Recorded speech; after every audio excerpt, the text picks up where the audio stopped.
Bonjour à toutes, bonjour à tous. Je suis Alexandra Polakzik, coach spécialisée dans l'accompagnement des personnes hautement sensibles. Bienvenue dans cette conférence sur la haute sensibilité et la connaissance de soi, qui a pu voir le jour grâce à l'Observatoire de la sensibilité à l'occasion de la semaine de la sensibilité qui met à l'honneur la haute sensibilité. Cette semaine, elle est articulée autour de la journée donc de la sensibilité que l'on célèbre dorénavant chaque 13 janvier grâce au docteur en psychologie clinique et écrivain Saverio Tomasella. Une belle semaine donc au cours de laquelle les professionnels formés par l'Observatoire vous proposent plein de conférences différentes et passionnantes sur ce thème. Conférences que vous pouvez d'ailleurs retrouver en live ou en replay sur la chaîne YouTube de l'Observatoire. Tout au long de cette conférence-ci, n'hésitez pas à poser vos questions, j'y répondrai sur le chat ou dans les messages juste en dessous de la vidéo. Voilà.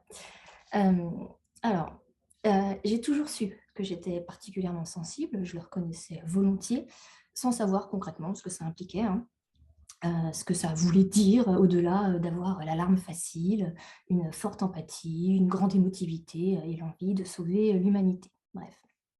C'est à la faveur de ma difficulté à surmonter une grande peine dans ma vie, il y a quelques années, que j'ai voulu comprendre pourquoi je me sentais en décalage avec les autres dans ma façon de percevoir et de ressentir les choses. Parce que je pensais que j'avais un problème.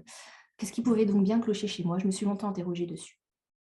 Apprendre à faire vraiment connaissance avec ma haute sensibilité, ça a transformé ma vie. Et j'ai bien compris aussi qu'il n'y avait pas de problème.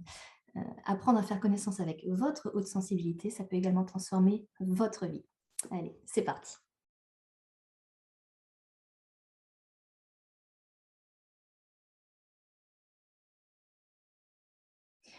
Ok, vous a-t-on appris enfant que nous sommes tous différents, uniques, que nous n'avons pas tous le même fonctionnement, la même sensibilité et surtout que c'est normal. Hmm. Vous a-t-on enseigné que nos émotions, elles ont une fonction, elles ont un rôle essentiel. Vous a-t-on appris à les identifier, ces émotions, à les comprendre, à les verbaliser. Hmm. Votre sensibilité à vous, est-ce qu'elle a été accueillie sans préjugés, sans remarques, sans qu'on vous dise que vous êtes fragile, trop à fleur de peau, sans que l'on vous fasse remarquer que vous vous prenez trop la tête, que vous ne devriez pas vous mettre dans tous ces états pour si peu. Bon. Si vous avez répondu non à ces questions, vous avez sans doute essayé de vous dépatouiller comme vous pouviez avec votre sensibilité et vos émotions bien encombrantes.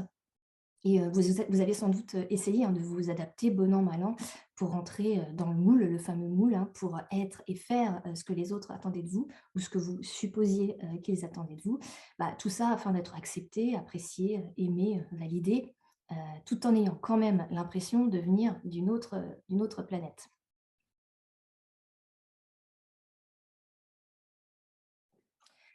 Le sentiment de décalage, n'hésitez pas à me dire en commentaire si ça vous parle. L'impression donc, de venir d'ailleurs, de ne pas se reconnaître dans le fonctionnement, dans la manière d'être et de réagir de notre entourage, de ne pas être, en phase avec lui. On se demande pourquoi les autres ne perçoivent pas ce que l'on perçoit, ne ressentent pas tout ce que l'on ressent, tout ce qui nous assaille, ou nous émerveille. En fait, on se sent pas compris, on est, même, un petit peu perdu et qu'est-ce qui va se passer? Eh bien, Saverio Tomasella le résume très bien. Cette sensation d'être incompris, bizarre, inadapté au monde altère la perception que l'individu a de lui-même. Il cultive alors une mauvaise image de lui et sa confiance en soi devient fragile. Oui, comme on se sent, un petit peu, seul, on va se remettre, en question, on va se dire qu'on a sans doute un problème, comme je l'ai fait. On va manquer d'estime de soi, on va manquer de confiance en soi, on va rechercher, la validation des autres pour se rassurer, pour combler aussi, ce besoin bien naturel, mais XXXXL, de d'appartenance, d'intégration à un groupe et c'est là, qu'on va remettre un grand pouvoir, entre les mains des autres. On y revient tout de suite.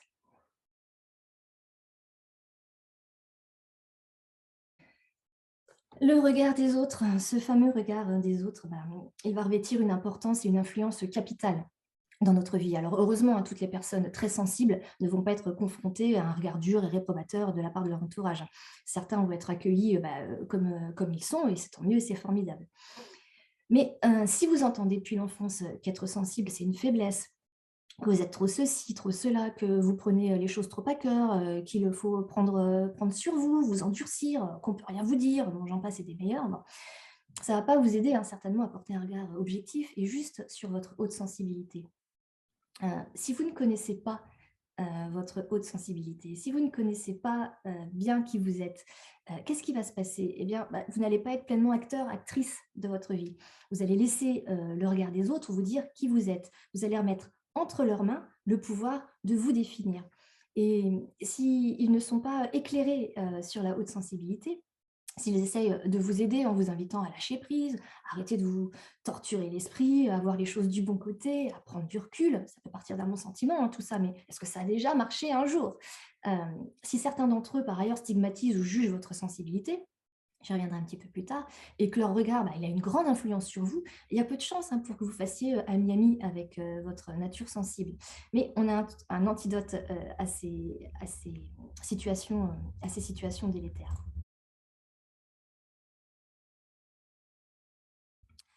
De toutes les connaissances possibles, la plus sage et la plus utile, c'est la connaissance de soi, selon William Shakespeare. Alors, la connaissance de soi, qu'est-ce que c'est? Eh bien, c'est la compréhension de notre manière de fonctionner, de penser, de ressentir, d'être présent au monde. C'est la compréhension de nos forces, de nos vulnérabilités, de nos qualités, de nos défauts, de nos valeurs, de nos besoins, de nos limites, de nos rêves. Et en ce qui concerne, sa haute sensibilité, bah, c'est être conscient de ce qu'elle est, véritablement, hein, de ce qu'elle implique, de ce qu'elle apporte. C'est être conscient de la façon dont elle se manifeste, dont elle s'exprime, dans votre vie. Alors, vous allez voir, j'ai demandé aux personnes qui me suivent sur Instagram, si elles connaissaient, réellement leur haute sensibilité. Alors, leur réponse, 68 disent que non, contre 32 qui disent que oui. Ça montre bien que la haute sensibilité, bah, elle reste méconnue, même pour la plupart, bah, des personnes directement concernées. Alors, dans ces cas-là, comment, expliquer aux autres ce qu'est la haute sensibilité, au-delà des préjugés, et des bêtises qui circulent à son sujet, si on est soi-même, dans le brouillard? Alors, bah, vous me direz, que peut-être certains, balayent d'un revers de main, les informations que vous pouvez essayer de leur apporter sur le sujet. Mais, en réalité, ça interroge davantage sur eux que sur nous. J'en reparlerai un petit peu plus tard. Alors je sais, hein, que c'est pas facile quand on fait face seul contre vents et marées, hein. C'est pour ça qu'échanger ensemble entre personnes hautement sensibles, entre être en lien, partager nos expériences, nous soutenir, bah, ça fait du bien, hein, ça rassure. On a tellement besoin de se sentir compris. Alors vraiment, n'hésitez pas, hein, à vous tourner vers d'autres personnes très sensibles ou suivre des comptes ou des pages dédiées à la sensibilité. Les réseaux sociaux, bah, ça a du bon pour ça, hein.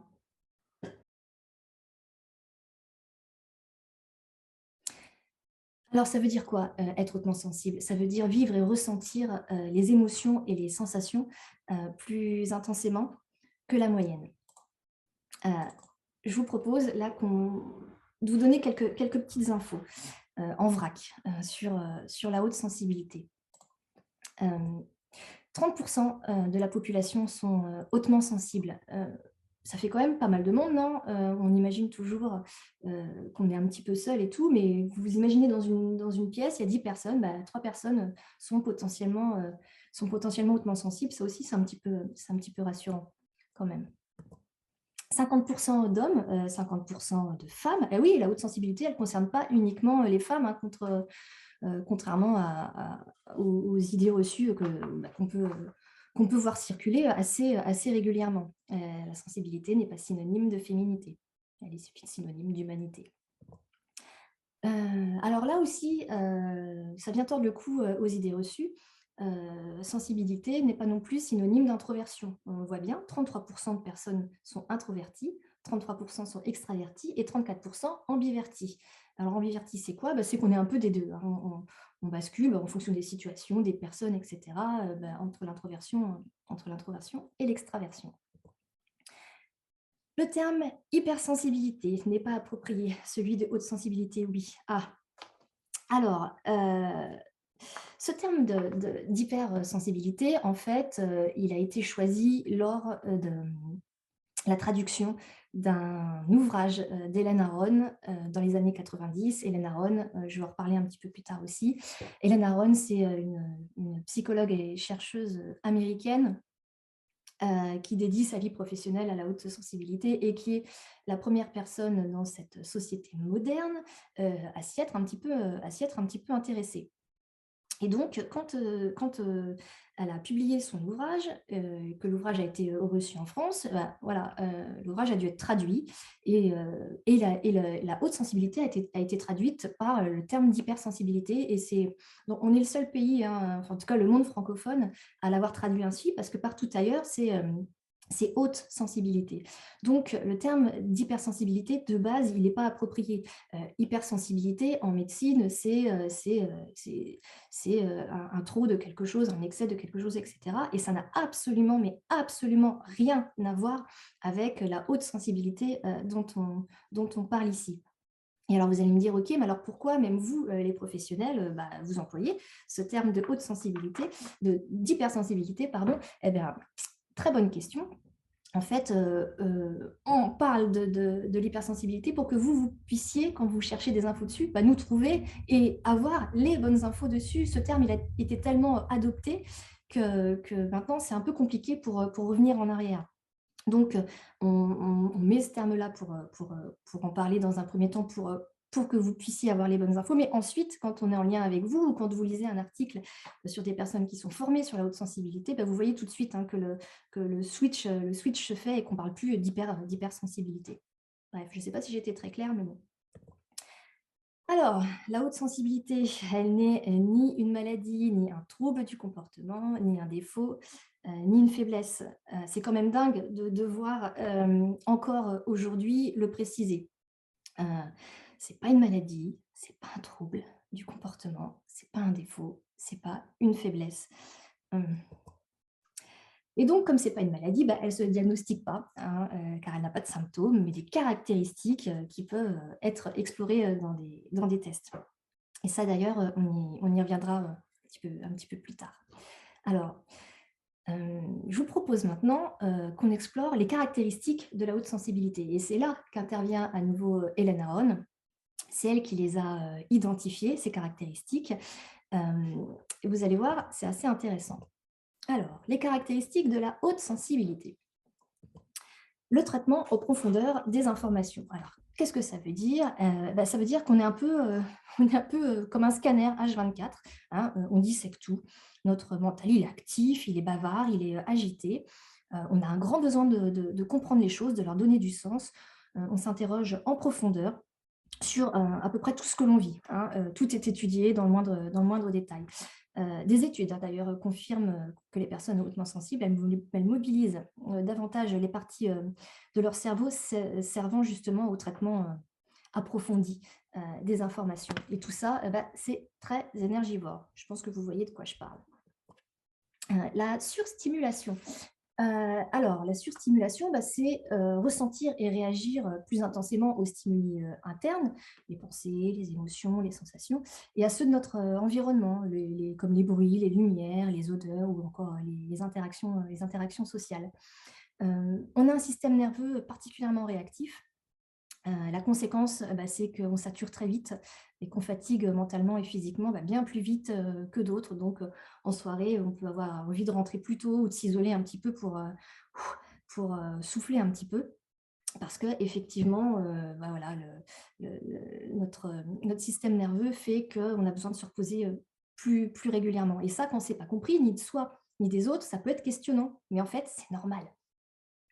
D'ailleurs, hein, selon des recherches, le thalamus, alors c'est un petit noyau là, chargé de filtrer les informations dans le cerveau, il serait moins actif chez les personnes hautement sensibles, ce qui expliquerait qu'on se sente à fleur de peau avec l'impression d'être sans filtre. Vous savez, la fameuse impression d'être sans filtre. Et donc, tout ça, ça épuise fortement. Alors, la réceptivité émotionnelle et l'empathie. Alors, je ne vais rien vous apprendre en vous disant qu'on vit nos émotions puissance 10, hein, voire 100, qu'elles soient agréables ou pas. Elle nous percute de plein fouet, quoi qu'il arrive, j'y reviendrai ça aussi. Il y a un lien effectif entre l'intensité de nos émotions et le traitement en profondeur, hein, là, qu'on vient de voir aussi. C'est un lien effectivement effectif et ceci explique cela. Heu et ça donne quand même, un éclairage, hein, sur le fait qu'on est pas mal affecté par les critiques. Voilà, effectivement, alors je dis pas que tout s'explique mathématiquement par A plus B, mais en analysant tout, voilà et en ayant une émotivité plus importante, bah, ouais, on va se remettre plus facilement en question et ça va venir taper, très, très fort en nous. Heu, alors, on est aussi, également particulièrement, empathique, hein, avec une grande capacité à nous mettre, à la place, des autres, à percevoir avec intensité et profondeur, bah, leur état d'âme, leur climat intérieur, bah, sans même qu'ils l'expriment, verbalement. Alors c'est un peu marrant, vous avez peut-être déjà fait cette expérience, d'être dans une pièce, quelqu'un arrive, il s'assoit au bureau, ou à sa table et vous décelez qu'il y a quelque chose qui ne va pas, alors que la personne elle a même pas encore parlé, elle a même pas encore exprimé ou alors elle essaye même de le cacher. Mais vous, on vous la fera pas. La sensibilité, aux stimuli subtils. Alors, on est particulièrement observateur, et on perçoit avec facilité les petits détails, les petites nuances de notre environnement. On repère un mot, une mimique, un geste, une couleur, une odeur, une ambiance, parfois, imperceptible, pour, d'autres personnes, qui nous entourent. Et on est aussi particulièrement, conscient, hein, de notre environnement et de ce qui se passe également, à l'intérieur de nous. La sensibilité avantageuse, donc ça, c'est un critère, une caractéristique qui a été, rajoutée aux 4 premières d'Elana Aron. C'est suite à des recherches, hein, sur la haute sensibilité et c'est un chercheur qui s'appelle Michael Press, j'espère que je prononce bien, voilà, qui a mis, en exergue, cette sensibilité avantageuse. Alors la sensibilité avantageuse, qu'est-ce que c'est? Eh bien, c'est une capacité à s'émerveiller et à jouir des bons moments que la vie nous offre. C'est, une aptitude qui se déploie, davantage quand on est en harmonie avec, sa sensibilité, quand elle est bien accueillie, aussi par notre entourage. Mais cette caractéristique-là, elle peut se développer et ça, c'est très chouette quand même. Donc voilà, est-ce que vous avez des questions à ce sujet? N'hésitez pas, hein, à les poster en commentaire là et là et j'y répondrai avec plaisir. Alors, l'idée ici, hein, c'est pas du tout d'idéaliser, la haute sensibilité, hein, de dire que c'est un don extraordinaire, qui n'a que des avantages, non. Ce serait vous envoyer de la poudre de perlimpinpin à travers l'écran. Le sujet, c'est l'importance de la connaissance de sa haute sensibilité, dans ses contours. Parce qu'en général, les côtés les moins sympas, bah, on les connaît plutôt bien, hein, les flous de pensées incessants, les questionnements, les ruminations, la remise en question perpétuelle, l'inquiétude, les émotions qui débordent, le fait de se sentir, à vif, l'impression d'être une éponge émotionnelle, la saturation, heu, la saturation rapide, on se dit: «Ça fait c'est un peu beaucoup, c'est peut-être même un peu too much». Bon, alors oui, c'est vrai, ces manifestations-là, elles existent. Mais du côté des aspects positifs, quand on ne se connaît pas bien, bah, c'est un peu le flou artistique. On y reviendra tout à l'heure. Alors savoir ce qu'est réellement la haute sensibilité, c'est déjà avoir les bonnes infos, commencer à s'affranchir des fausses croyances, à son sujet, c'est voir certes ses inconvénients, mais aussi les avantages et c'est donc commencer à porter un regard plus juste sur elle. J'y viens là. La connaissance de soi, elle permet de prendre la mesure de ce qu'est réellement la haute sensibilité et de ce qu'elle n'est pas. Elle permet donc de mieux se comprendre. Imaginez-vous au volant d'une voiture. La conduite, elle n'est pas simple, elle n'est pas fluide, la voiture s'emballe alors que vous avez à peine touché l'accélérateur. Elle consomme énormément d'essence. Bref, elle ne répond pas vraiment à vos demandes, c'est un peu compliqué, vous risquez régulièrement la sortie de route. Pourtant, vous essayez, hein, de conduire comme les autres, comme on vous a peut-être aussi, appris et demandé de le faire. Comment ça va se passer pour vous sur la route? Est-ce que vous allez aimer conduire? Est-ce que vous allez vous sentir à l'aise? Est-ce que vous allez aimer être dans cette voiture? Bon, il y a fort à parier que non. Heu, Si je vous disais, que cette voiture, c'est votre haute sensibilité et que vous la conduisez, comme une citadine, une berline ou un 4x4, alors qu'en réalité, vous êtes au volant d'un bolide.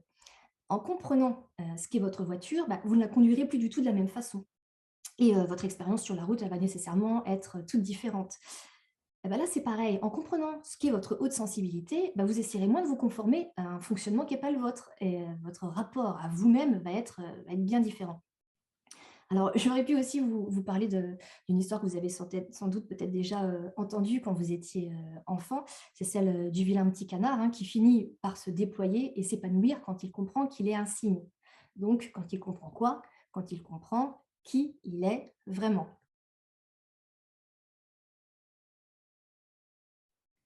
La connaissance de soi, elle ouvre la voie à une étape essentielle pour les personnes hautement sensibles, celle d'une meilleure compréhension et de l'accueil de leurs émotions. C'est évidemment l'un des gros sujets pour nous. Nos émotions, elles ont une raison d'être. Elles ne sont pas là pour nous enquiquiner, elles sont utiles, elles ont un rôle important. Elles sont un peu comme une boussole, un indicateur précieux de ce qui se passe en nous. Elles nous en apprennent plus sur nous, elles nous apprennent quelque chose sur nous. Elles nous transmettent un signal, elles nous délivrent des messages sur notre ressenti face à une situation et sur le besoin qui en découle. Même les émotions désagréables. Par exemple, la peur, elle exprime un besoin de sécurité, la colère, un besoin de respect, de considération, la tristesse, un besoin de réconfort. Ces émotions-là, elles sont plutôt redoutées, hein, de base. Mais en tant que personne hautement sensible, sachant qu'on les ressent puissance 10, 100, 1000, bah, elles sont un peu notre bête noire, hein. Et pourtant, si on ne les comprend pas, si on résiste, si on est en lutte contre elles, si on les refoule, eh ben, elles vont nous envahir davantage. Elles ne vont pas nous lâcher, elles vont nous faire de plus en plus mal. Donc connaître ses émotions et comprendre leur sens, ça ne veut pas dire avoir le pouvoir sur elles, hein, ça ne veut pas dire moins les ressentir, hein. On ne les gère pas, nos émotions, ça, c'est pas contrôlable. D'ailleurs, si on tente de le faire, on obtient le résultat inverse et ça explose, hein, la fameuse cocotte minute. Connaître ses émotions, c'est enfin les voir comme des alliés, les identifier, être à leur écoute, les accueillir, les accompagner, les accepter, les laisser nous traverser, aussi tumultueuses soient-elles, hein, afin de leur permettre de disparaître et de ne plus en souffrir. Parce qu'une fois que le besoin qu'elles expriment il est pris en compte, elles s'en vont, hein, ciao, mission accomplie. Alors vous allez me dire, ouais, Alexandra, c'est super tout ça, hein, mais la colère, par exemple, bah, ça nous fait exploser, on réagit violemment, après on regrette, on culpabilise, on est épuisé. Alors, si on ne peut pas contrôler l'apparition et l'intensité de nos émotions, par contre, on a du pouvoir sur nos réactions, sur la façon dont on va les exprimer. Et ça s'apprend. Alors, pas en quelques minutes, hein, c'est un cheminement sur du moyen et du long terme. Ça va demander donc un peu de temps, d'écoute, sans jugement, un peu d'observation. Par exemple, qu'est-ce que je ressens? Qu'est-ce qui me fait réagir? De quoi j'aurais besoin pour apaiser mon émotion? Ça va demander également un peu d'expérimentation, de réajustement, de patience, de persévérance, parce que bah, ça marchera parfois mieux que d'autres, mais ça vaut vraiment le coup, car c'est vraiment se donner une chance d'être aligné avec soi.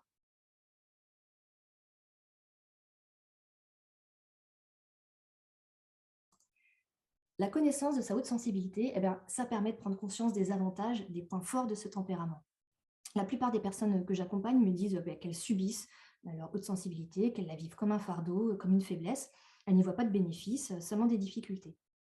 Elles connaissent bien, hein, certaines de ces manifestations pénibles, ça oui, ça, il n'y a pas de souci, mais elles n'ont pas conscience de ces ressources qui ne demandent qu'à être exploitées. C'est donc pas très étonnant qu'elles ne la voient pas d'un très bon œil. Quel est leur point commun? En fait, elles ne savent pas vraiment qui elles sont, elles ne se connaissent pas vraiment, elles ne connaissent pas vraiment leurs forces en tant que personnes hautement sensibles. Elles voient davantage les mauvais côtés et ça les éloigne à la fois des autres et d'elles-mêmes. Je vais vous partager l'expérience de l'une de mes coachées. Elle essayait de se faire accepter d'une bande de collègues de son entreprise, à tel point qu'elle restait dans la boîte dans laquelle elle se trouvait, non pas parce que son job la passionnait, mais parce que bah, ces personnes-là, elles étaient populaires, cool, fun, qu'elle rêvait de faire partie de leur groupe, même s'ils pouvaient avoir des comportements qui n'allaient pas toujours dans le sens de ses valeurs et qu'ils vivaient aussi un peu dans l'entre-soi. Heu, Quand elle voyait qu'il ne lui proposait pas de déjeuner ou de boire des verres, bah, elle se sentait rejetée. Elle se remettait en question, elle ne se trouvait pas assez bien, assez, intéressante, elle ne se trouvait pas assez drôle, assez digne d'intérêt, pour qu'il l'invite à se joindre à eux.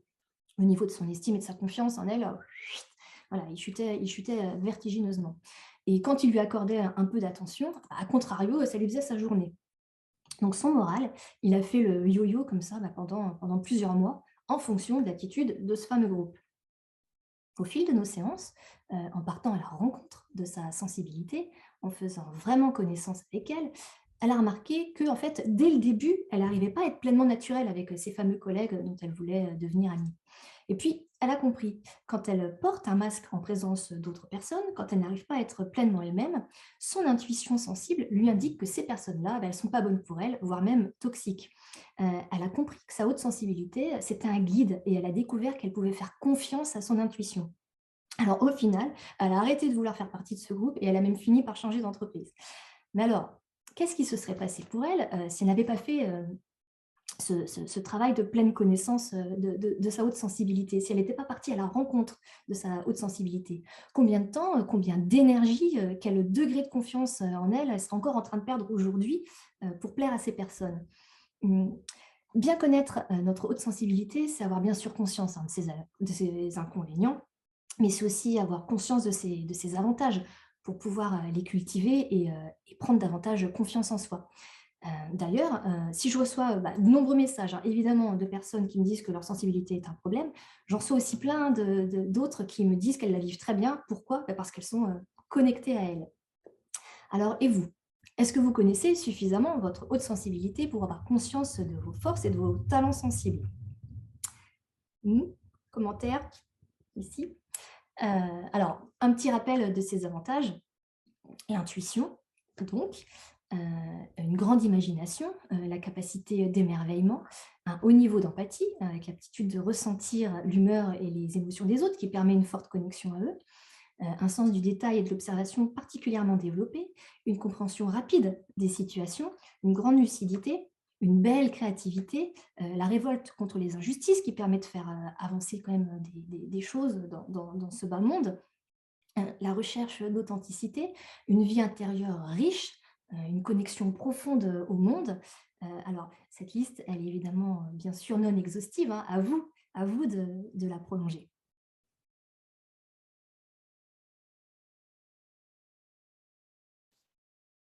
Quand on se connaît davantage et que l'on connaît nos atouts, nos points forts, notre rapport à notre haute sensibilité, de facto, il se modifie. Ça concourt plus facilement à l'acceptation de notre singularité. Cette acceptation de soi, cette relation apaisée avec notre réalité sensible, elle passe par l'acceptation de notre part de vulnérabilité. Et ça, c'est une clé de notre bien-être mental et émotionnel. Alors oui, c'est vrai, ça peut être un défi, un challenge, hein, dans une société qui met en valeur la performance, le pouvoir, le contrôle de soi et de ses émotions, la dureté, la perfection, et qui place la vulnérabilité au rang de faiblesse, hein. La vulnérabilité en tant que faiblesse, ça, c'est un mythe culturel. La vulnérabilité, elle est propre à tout être humain, elle ne concerne pas seulement les personnes hautement sensibles, elle a beau être cachée derrière une carapace, derrière l'illusion que l'on contrôle ce que l'on ressent, derrière un paraître qui va mettre de la distance entre soi et les autres, entre soi et le monde, entre soi et soi, eh ben, elle existe bel et bien en chacun de nous. Je pense là tout de suite à la prestation de Stromae dans le journal de 20 heures d'une chaîne de télé dimanche soir. Il a répondu en chanson et face caméra à une question de la journaliste sur son mal-être et sur son sentiment de solitude. Un titre qu'il a interprété, un titre sensible, hein, dans lequel il dévoile justement sa vulnérabilité, sa dépression, ses pensées suicidaires. Je vous invite à regarder la séquence si vous ne l'avez pas vue. C'est un moment suspendu, à la fois bouleversant et plein d'humanité.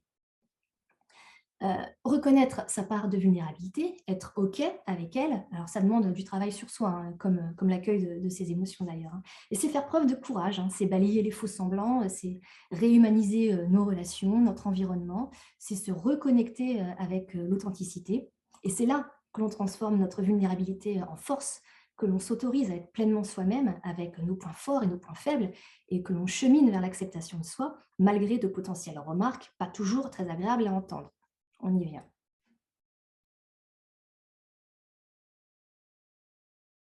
La méconnaissance de la haute sensibilité, elle peut générer dans l'entourage des maladresses, des remarques, des critiques liées à des préjugés. Je l'ai déjà un petit peu évoqué tout à l'heure. Ça fait vraiment mal. Tellement mal qu'on peut réagir assez intensément et ce qui peut aussi conduire les personnes en face à en rajouter et nous accuser de tout mal prendre. La fameuse susceptibilité. On essaye tellement de bien faire, de bien être, que dès que notre sensibilité elle est pointée du doigt, notre estime et notre confiance en nous, pareil, hein, elles en prennent un sacré coup. J'aimerais que vous vous rappeliez de ceci. Les critiques et les jugements qui vous ont peut-être été formulés sur votre sensibilité, en fait, ce n'est pas une vérité hein, sur ce qu'elle est et ce n'est pas une vérité sur qui vous êtes. C'est une opinion. Alors, je minimise pas du tout l'impact que cette opinion elle peut avoir sur vous, hein. Je rappelle juste que c'est une opinion et que c'est pas une vérité.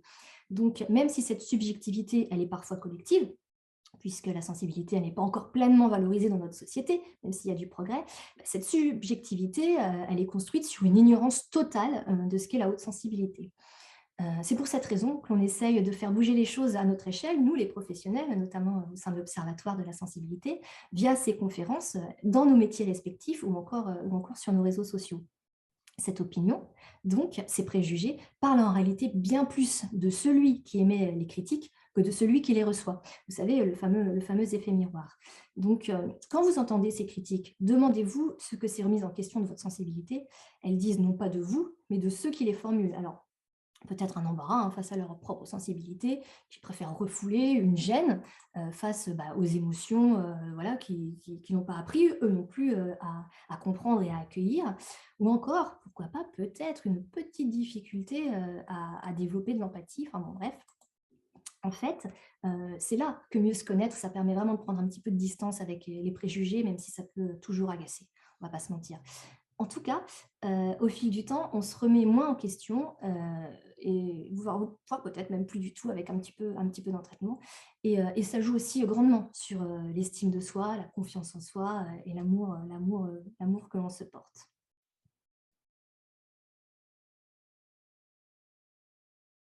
Mieux connaître, sa haute sensibilité, c'est une vraie démarche, hein, c'est un engagement pour soi. Alors concrètement, comment y parvenir? Voilà, déjà un petit indice sur votre écran, en se documentant. Alors, heu bien sûr, la lecture d'ouvrages, sérieux sur le sujet, elle peut être une très bonne base, un éclairage sur lequel s'appuyer. Donc là, ici, vous avez les ouvrages, quelques ouvrages, notamment ceux d'Hélène Aron, de Saverio Tomasella, de Fanny Marais, d'Élodie Crépel et de Judith Orloff. Donc, des ouvrages, sérieux, documentés. Voilà, donc vous pouvez y aller les yeux fermés et voilà, ils vous éclaireront sur plein d'aspects de la haute sensibilité. Il y a d'autres ouvrages, hein, évidemment qui existent, hein, maintenant que la haute sensibilité est devenue un petit peu tendance, voilà. Mais en tout cas, ces ouvrages-là, vous pouvez être sûr qu'ils sont béton. Alors, comment apprendre à mieux connaître sa haute sensibilité? Ça passe aussi par la potentielle exploration de sa sensibilité, donc via des tests. Alors, les tests, ils n'ont pas vocation du tout à vous définir, hein, ou à vous mettre dans des cases, hein. C'est pas l'idée du tout. C'est pas un critère absolu et définitif sur qui vous êtes. Ces tests-là, ils vous aident à connaître votre degré de sensibilité, à vous situer et avancer sur le chemin de la connaissance de vous et de ce tempérament. À savoir en plus que la sensibilité, elle évolue évidemment au fil du temps. C'est pas, voilà, elle est pas permanente comme ça, évidemment, en fonction de ce que vous vivez, des événements de votre vie, etc. Voilà, la sensibilité, elle est comme vous, elle est vivante. En tenant un carnet de bord de ces émotions ressenties, pourquoi pas, hein, ça facilite, la conscientisation. Vous pouvez également, définir votre météo intérieure, vous savez, avec, du soleil à la pluie, voire à l'ouragan et la tornade et cetera. Ça fait du bien de mettre les mots, sur un papier et puis de pouvoir, prendre du recul aussi pour relire ce qui a été écrit et comprendre ce qui s'est joué. Enfin voilà, ça peut vraiment être une bonne astuce. Hem, En établissant la liste de ses besoins, et la liste, de ses valeurs, alors les besoins, c'est ce qui contribue, hein, à son bon fonctionnement à soi, à ce qui nous fait nous sentir vivants, par exemple, la reconnaissance, la liberté, le partage, la sécurité, le contact, de la nature. Et puis en établissant donc, la liste des valeurs, les valeurs, c'est, ce qui donne du sens, hein, à la vie. C'est, le partage, la fiabilité, l'amitié, le respect, la tolérance. Enfin bon, ça c'est à vous de définir, celles qui vous correspondent à vous parce que bien évidemment, chaque sensibilité, est unique, hein, au même titre que chaque personne. C'est-à-dire qu'heureusement, on n'est pas tous des copier-coller, ce serait bien embêtant et pas très amusant. Mais voilà, donc, chaque personne vit sa sensibilité différemment et a des choses, traverse des choses différemment et cetera. En prenant le temps de s'observer, d'être à l'écoute de soi. Alors ça peut faire un peu bébête de dire ça, mais c'est tellement vrai. Est-ce que vous prenez, le temps d'être à votre écoute? Même si c'est 5 minutes par jour, c'est quand même hyper important de de renouer, de connecter avec vous, de ce qui se passe, de ce qui se passe en vous. 5 minutes par jour, juste 5 petites minutes par jour. Et puis, eh ben, si le besoin s'en fait ressentir, hein, de vous faire accompagner par un professionnel, hein, alors si possible formé à la haute sensibilité, comme ça vous serez, accueillis, compris, heu, donc qu'il soit, d'ailleurs psychothérapeute, coach, sophrologue, ou hypnothérapeute ou d'autres, voilà, ou d'autres, personnes, voilà, qui peuvent vous aider. Mais en tout cas, l'idée c'est d'oser demander de l'aide. Ça change tellement tout, en fait. Alors on peut soi-même avancer, et cheminer, mais ça va tellement plus vite, avec l'aide de quelqu'un, encore une fois, si on se sent vraiment entravé. Toutes les personnes hautement sensibles n'ont pas nécessairement besoin de se faire accompagner, hein. Mais voilà, quand il y a un frein, là, quand on n'arrive plus trop à avancer, c'est salvateur, on va dire. Voilà.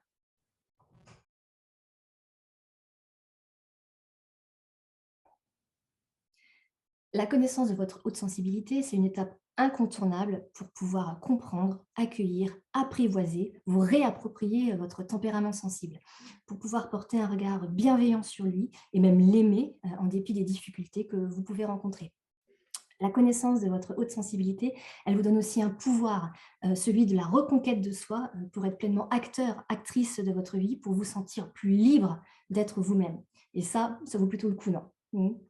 Bon, merci beaucoup d'avoir suivi cette conférence. Vous pouvez la retrouver dans quelques instants en replay. N'hésitez pas à la partager et à la regarder à nouveau dans les moments de down. J'espère, voilà, j'espère qu'elle vous fera du bien. Un grand merci tout particulier, à l'Observatoire de la sensibilité d'œuvrer, à la réhabilitation positive de la haute sensibilité dans notre société. Je le rappelle, hein, d'autres conférences sont à venir ou déjà disponibles ici. Regardez-les, c'est passionnant. Et puis nous, on se retrouve, sur les réseaux sociaux, Instagram, Facebook. Et j'en profite, pour vous remercier à nouveau pour tous les messages que vous m'envoyez. Ça fait chaud au cœur, et nos échanges sont riches aussi pour moi. Voilà. Vous pouvez également me contacter, hein, sur mon site preludecoaching.fr. Peut-être que nous nous rencontrerons autour d'un coaching, qui sait? Voilà. Bon. Allez, chérissez votre sensibilité, elle vous rend humain et humaniste, et ce monde, il a bien besoin de vous. Je vous embrasse, je vous souhaite une très belle semaine de la sensibilité et je vous dis à très bientôt.